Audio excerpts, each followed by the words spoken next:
اب آیت نمبر 83 سے آنورڈ سامری جادوگر کا ذکر آ رہا ہے جس نے بنی اسرائیل کو فتنے میں مبتلا کیا، باوجود اس کے کہ وقت کا پیغمبر ان میں موجود ہے، پھر بھی انہوں نے راہ حق سے جب اناد کیا تو اللہ تعالیٰ کا عذاب ان پر آیا، اور ان کی توبہ اس صورت میں قبول ہوئی کہ ہر قبیلے والا اپنے قبیلے کے ان لوگوں کو قتل کرے گا جو مرتد ہوئے، جنہوں نے بچڑے کو رب مان لیا۔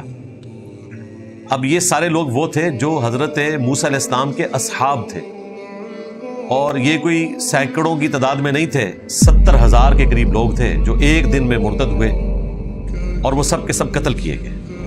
اب توبہ تو قبول ہوئی ہے لیکن بڑی تکلیف کے ساتھ، دنیا میں تو تکلیف کاٹنی پڑی، کتنی عورتیں بیوہ ہو گئیں، کتنے بچے یتیم ہو گئے، لیکن ان لوگوں کی آخرت بن گئی جن کو قتل کیا گیا، کیونکہ ان کی توبہ یہی تھی۔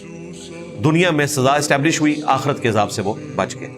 ہم نے ہمیشہ سامری کو صرف ایک جادوگر سمجھا، لیکن اگر اصل حقیقت اس سے مختلف ہو، آئیے خاموشی کے ساتھ اس پوری ویڈیو کو غور سے سنتے بھی ہیں اور دیکھتے بھی ہیں، کیونکہ آج انجینئر محمد علی مرزا صاحب ایک بہت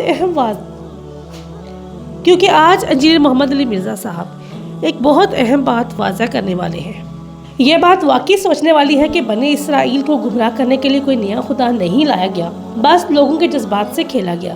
آئیے سنتے ہیں کہ انجینئر محمد علی مرزا صاحب اس بارے میں کیا کہہ رہے ہیں کہ کس طرح لوگوں کے جذبات سے کھیلا گیا۔ وما اعجلک عن قومک یا موسیٰ، اور اے موسیٰ تم نے کس وجہ سے جلدی کی اپنی قوم سے؟ موسیٰ علیہ السلام اپنی قوم کو لیڈ کرتے ہوئے آ رہے تھے، اور اللہ تعالیٰ نے وحی کے ذریعے ایک وقت مقرر کیا تھا کہ آپ نے فلاں وقت میں کوہ طور پر آنا ہے، لیکن ملاقات کا شوق موسیٰ علیہ السلام کا اتنا زیادہ تھا کہ وہ اپنی قوم کو پیچھے چھوڑ کر اپنے بھائی کے حوالے کر حضرت ہارون علیہ السلام جو پیغمبر تھے خود تیزی سے کوہ طور کی طرف بڑھے تاکہ میں اپنے رب سے جلد از جلد ملاقات کروں۔ یہ ان کا شوق تھا۔ ہارون علیہ السلام اگرچہ موسیٰ علیہ السلام کے بڑے بھائی تھے، لیکن ان کا کنٹرول بنی اسرائیل کے اوپر ویسا نہیں تھا جو موسیٰ علیہ السلام کا تھا۔ اوورآل لیڈرشپ ان کے حوالے تھی، ان کی طبیعت اور ان کی مینجمنٹ بھی بڑی اسٹرانگ تھی۔ تو موسیٰ علیہ السلام آگے چلے گئے، تو اللہ تعالیٰ نے پوچھا کہ یہ تم نے جلدی کیوں دکھائی، اپنی قوم کو اس طریقے سے پیچھے کیوں چھوڑا ہے؟ قال ہم اولائی علی اثری، تو انہوں نے عرض کیا کہ یا اللہ میرے پیچھے آ رہے ہیں، بہت پیچھے نہیں چھوڑایا، وہ میرے پیچھے آ رہے ہیں۔ وَأَعْجِلْتُ إِلَيْكَ رَبِّي لِتَرْضَىٰ، اور اے میرے رب میں نے جو یہ اجرت کی ہے تو صرف تجھے راضی کرنے کے لیے کہ میں اپنے رب کے حضور جلدی جلدی پیش ہو جاؤں۔ راضی تو کرنا تھا، بیچ میں شوق بھی تھا۔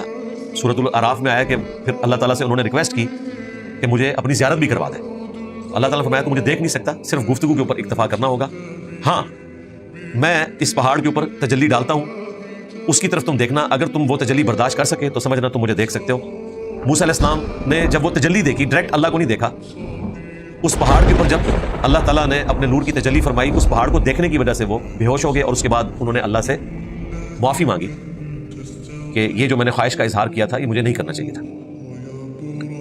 تو یہاں پر اس چیز کا ذکر نہیں، وہ سورۃ الاعراف میں ہے۔ یہاں پر انہوں نے عرض کیا کہ میں تیری رضا کی خاطر آیا۔ قال فإنا قد فتنا قومك من بعدك، تو اللہ تعالیٰ نے فرمایا کہ یہ جو تم نے کیا، میری تمہارے ساتھ جو کمٹمنٹ تھی اس سے ہٹ کر تم پہلے آ گئے، تو بے شک ہم نے اب مبتلا کر دیا ہے تمہاری قوم کو تمہارے بعد ایک فتنے میں، اور وہ فتنہ کیا ہے؟ وَأَضَلَّهُمُ السَّامِرِي، اور گمراہ کر دیا ہے تمہاری قوم کو سامری نے۔ یہ وہ جادوگر تھا، ایک نٹوریس شخص تھا، بنی اسرائیل میں سے تھا، اس نے گمراہ کیا اپنی قوم کے لوگوں کو۔ کس طریقے سے کیا وہ بعد میں ذکر آئے گا۔ بہرحال اس میں ایک لطیف نکتہ ہے کہ پیغمبر اگرچہ مقررہ وقت سے پہلے پہنچے، لیکن پھر بھی چونکہ وہی کو 100% فالو نہیں کیا، تو اس کی وجہ سے ان کی قوم کو اللہ تعالیٰ نے فتنے میں مبتلا کر دیا، آزمائش رکھی۔ یہ کوئی موسیٰ علیہ السلام کے اعمال کی سزا نہیں تھی ان کی قوم کے اوپر، ان کی قوم نے جو کچھ کیا وہ اپنی غلطی کی وجہ سے کیا۔ 6 لاکھ میں سے صرف 70,000 ہی مرتد ہوئے نا، باقیوں نے تو اپنے ایمان کو سلامت رکھا، ان کے لیے یہ ایک ٹیسٹ تھا۔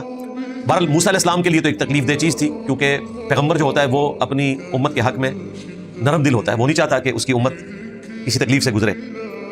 سیم اسی طریقے سے یونس علیہ السلام کے کیس میں بھی ہوا تھا کہ انہوں نے وحی کا انتظار کیے بغیر اپنا علاقہ چھوڑ دیا تھا، لیکن وہاں پر یونس علیہ السلام کو اللہ تعالیٰ نے اس آزمائش سے گزارا کہ وہ مچھلی کے پیٹ میں رہے، اور پیغمبر کی یہ اجتہادی غلطی کریڈٹ بن گئی ان کی قوم کے حق میں. اللہ تعالیٰ نے انہیں مہلت دی, انہوں نے عذاب کے آثار دیکھے تو ایمان قبول کر لیا. یہاں پر موسیٰ علیہ السلام کی قوم کو گمراہ کیا سامری نے. گمراہ اس طرح کیا کہ اس نے ایک ایسا عمل کیا جس کی وجہ سے وہ گمراہ ہوئے. اگر وہ اس کی پیروی نہ کرتے تو گمراہ نہ ہوتے. جس طرح شیطان کی وجہ سے ہم کہتے ہیں جی برے اعمال کرتے تو ہم اپنی مرضی سے نا, شیطان تو صرف ورگلاتا ہے, تو اس نے بھی ورگلایا تھا. اب موسیٰ علیہ السلام تو اللہ تعالیٰ سے ملاقات کر کے جب فارغ ہوئے تو واپسی پہ وہ تیزی سے آئے اپنی قوم میں. فرجع موسیٰ الی قومی, تو موسیٰ علیہ السلام لوٹے اپنی قوم کی طرف غضبان آصفا, غصے میں اور تکلیف میں بھی, افسردہ بھی تھے. غصہ تھا کہ یہ انہوں نے کیا حرکت کی, اور تکلیف یہ تھی کہ اب ان کے ساتھ جو کچھ ہوگا. قال یا قوم الم یعدکم ربکم وعدا حسنا, تو انہوں نے اپنی قوم سے کہا کہ کیا تمہارے رب نے تم سے اچھا وعدہ نہیں کیا تھا؟ یعنی اللہ تعالیٰ نے دنیا اور آخرت میں تمہارے ساتھ وعدہ کیا ہے کہ کامیابی تمہارا مقدر ہوگی, تو تم نے یہ جان بوجھ کے غلط راستہ کیوں اختیار کیا؟ افطال علیکم العہد, کیا تم پر اتنی بڑی مدت گزر گئی تھی, کوئی میں صدیوں کے لیے چلا گیا تھا کہ نسل در نسل آہستہ آہستہ تم گمراہی میں پڑ گئے؟ ایسا تو نہیں ہوا, چند دنوں کے لیے گئے ہوں اور تم نے اتنی بڑی گمراہی کو اڈاپٹ کر لیا. ام اردتم ان یحل علیکم غضب من ربکم, یا تم نے ارادہ کیا کہ اپنے رب کا عذاب, اس کا غضب اپنے لیے حلال کر لو. فاخلفتم موعدی, اور تم نے مجھ سے کیا ہوا وعدہ توڑ ڈالا. وعدہ کیا کیا تھا؟ ظاہر ہے پیغمبر کے ساتھ ایمان اور عمل صالح کی بیعت کی ہوتی ہے, اپنے رب کا تابع فرمان رہنے کی بیعت کی ہوتی ہے, وہی بیعت تم نے توڑ ڈالی.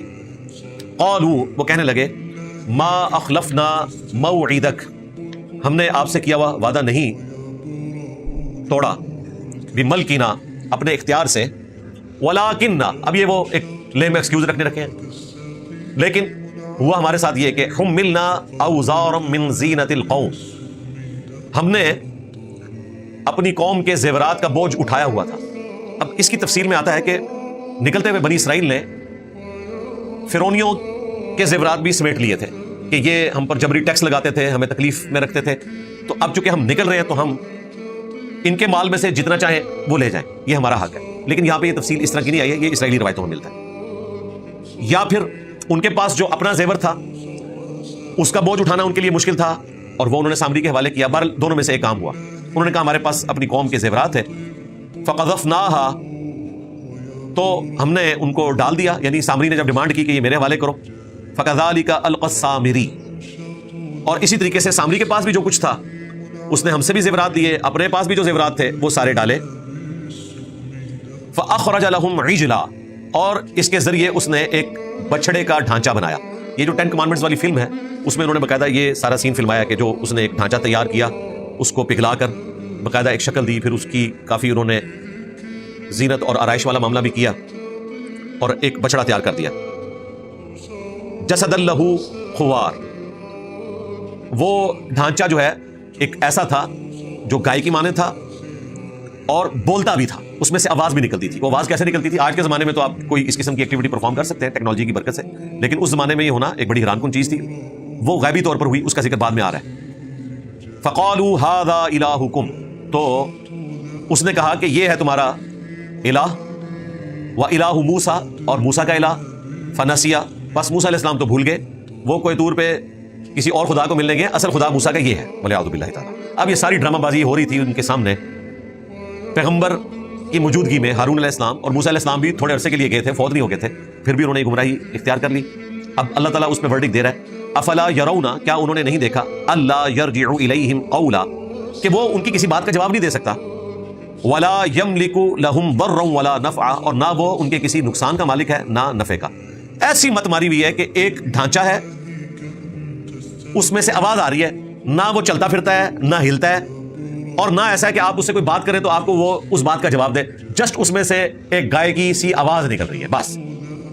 کسی نے اس پہ ایکسپیریمنٹ بھی پرفارم کرنے کی کوشش نہیں کی کہ اگر یہ خدا کا کوئی بت ہے دھیان کرنے کے لیے تو یہ ہماری باتوں کا جواب بھی تو دے گا. اس سے پہلے سورۃ الاعراف میں گزر چکا ہے کہ جب موسیٰ علیہ السلام اپنی قوم کے ساتھ سمندری جھیل کو کراس کر کے ایک جگہ سے گزرے تو وہاں انہوں نے چند لوگوں کو پایا, وہ بتوں کے اوپر اعتکاف کیے ہوئے تھے. تو ساتھیوں نے کہا کہ آپ ہمارے لیے بھی کوئی اللہ کا بت مقرر کر دیں تاکہ ہم اس پہ دھیان رکھ کے بیٹھیں. یہ دھیان والا معاملہ آج تک چل رہا ہے. ہندوؤں کو بھی آپ دیکھ لیں, بھگوان کا کانسیپٹ ہے, وہ کہتے ہیں یہ جو بت ہے یہ دھیان کرنے کے لیے پیچھے ایک ہی اللہ ہے. یہ پی کے فلم میں بھی انہوں نے یہ فلمایا ہے کہ ہم بھی ایک خدا کے ماننے والے ہیں, یہ تو صرف دھیان کے لیے کرتے ہیں. تو موسیٰ علیہ السلام سے جب ریکویسٹ کی تو سورۃ الاعراف میں آتا ہے کہ موسیٰ علیہ السلام نے کہا کہ میں ایسی جاہل قوم سے اللہ کی پناہ میں آتا ہوں. اور اسی بات کا ذکر جامع ترمذی میں آتا ہے, جب نبی علیہ السلام غزوہ حنین کے لیے جا رہے تھے تو صحابہ کرام نے کہا کہ جس طرح مشرکین عرب درخت کے ساتھ اسلحہ لٹکاتے ہیں برکت کے لیے, ذات انوات ایک جگہ تھی وہاں پہ, آپ بھی ہمارے لیے کوئی ایسا درخت مقرر کر دیں. تو آپ نے فرمایا آج تم نے وہی بات کر دی جو موسیٰ علیہ السلام کے ماننے والوں نے کی تھی کہ ہمارے لیے خدا کا ایک کوئی بت مقرر کر دیں جس پہ ہم اعتکاف کر سکیں, دھیان کر کے بیٹھے کنسنٹریشن کے لیے. پھر آپ علیہ السلام نے فرمایا کہ تم بھی اگلے لوگوں کے رستے پر چل پڑو گے قدم با قدم, بالشت بر بالشت. اور یہ آگے والے الفاظ بخاری مسلم میں بھی ہیں, حتیٰ کہ ان میں سے کوئی گو کہ سوراخ میں داخل ہوا تو تم بھی وہی کام کرو گے. تو صحابہ کرام نے پوچھا یہ اگلے لوگوں سے مراد کیا یہود و نصارہ ہیں؟ آپ نے فرمایا اگر وہ مراد نہیں تو اور کون سے لوگ مراد ہیں. تو یہاں پر دیکھ لیں کہ موسیٰ علیہ السلام سے پہلے انہوں نے ڈیمانڈ کی, موسیٰ علیہ السلام نے اس وقت بھی ان کو سمجھایا, اور حالت یہ ہے کہ جب انہیں موقع ملا تو انہوں نے وہی غلطی کر بھی دی. حالانکہ اس سمجھانے کو کافی سمجھنا چاہیے تھا, لیکن نہیں, جو غلطی انہوں نے کرنی تھی وہ کی. غلطی کیا کی؟ اپنی دنیا اور آخرت برباد کر لی. وہ تو اللہ تعالیٰ نے ان کی توبہ قبول کی, لیکن اس چیز کے بدلے میں کہ انہیں قتل کیا جائے گا.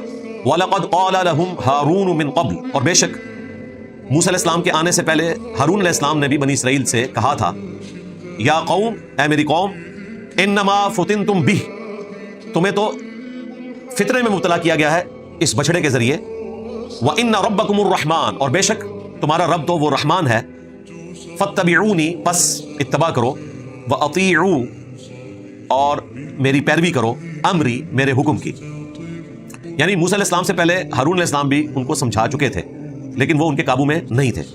سیدنا ہارون علیہ السلام کی اس گفتگو کے جواب میں ان کی قوم نے کہا, قالوا لن نبرح علیہ عاکفین, انہوں نے کہا کہ ہم تو اسی طریقے سے اعتکاف کریں گے, عبادت پہ جمے رہیں گے اس بچڑے کی, حتی یرجع الینا موسیٰ, یہاں تک کہ موسیٰ علیہ السلام واپس نہ آ جائیں. اب ہونا تو چاہیے تھا کہ موسیٰ علیہ السلام کا اگر اتنا درد تھا تو بھائی ان کا انتظار کرنے کے بعد آپ کوئی اس قسم کی حرکت کرتے. حرکت کے اوپر ڈٹے ہوئے ہیں, اور ہارون علیہ السلام کے منع کرنے کے باوجود ان کے آگے یہ بہانہ لگا رہے ہیں کہ موسیٰ علیہ السلام آئیں گے تو ہم بچڑے کی عبادت سے رکیں گے, اس وقت تک ہم یہی شرکیہ کام کرتے رہیں گے. جب کسی کی مت ماری جائے تو پھر وہ اس قسم کے جوابات دیتا ہے. اب موسیٰ علیہ السلام جب واپس آئے تو پہلا غصہ تو انہوں نے ظاہر ہے اپنے بھائی کے اوپر نکالنا تھا. قال یا ہارون, موسیٰ علیہ السلام نے کہا اے ہارون, ما منعک اذ رأیتہم ضلوا, تجھے کس چیز نے منع کیا جب کہ تو نے دیکھا کہ یہ لوگ گمراہ ہو چکے ہیں, اللہ تتبعن, کہ تو فوراً میرے پیچھے چلا آتا. یعنی تیرا کام تھا کہ جب یہ تیرے قابو نہیں آ رہے تو میرے پیچھے آتا, مجھے بتاتا. افعصیت امری, کیا تو نے میرے حکم کی نافرمانی کی؟